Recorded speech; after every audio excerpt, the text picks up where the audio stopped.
I'm about as far south as you can get, Riverton, where I'm meeting a special family who save seeds.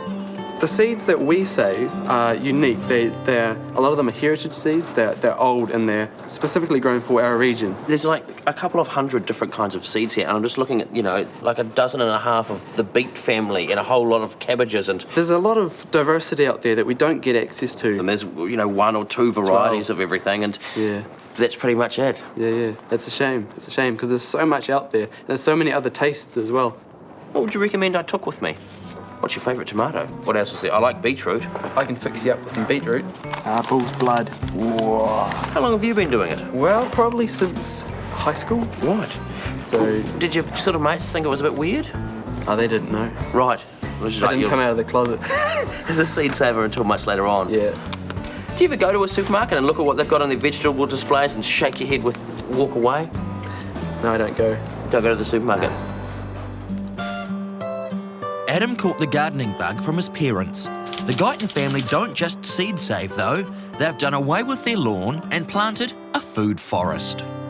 We've got the outdoor grape there, the cabbage trees, we've got red currants, black currants over there, and this is comfrey. This is a great herb that mines minerals. Heaps of raspberries, a lovely place to walk through in summer. Yes. We've got a lovely bush here with the blossom on as a quince. Oh, a quince. Yeah. We've got like 27 varieties of old potatoes, for example, and one day in the future some of the things we've got here could be needed, Because already there are apple trees that have disappeared from the UK, old heritage varieties which still exist here in New Zealand.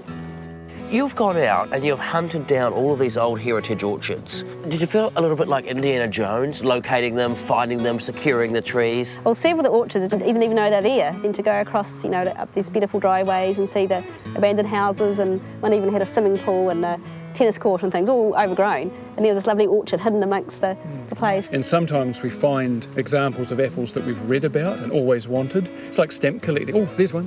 It's really exciting. And also the personalities are really lovely. Like one lady, Mrs. Grant, she said that she had a lovely old orchard on her farm, really ancient one, and her husband bulldozed it down in the 1960s. But she stood in front of her favourite cooking apple and refused to let it get bulldozed down, and it's still sitting in the paddock, 40 years later.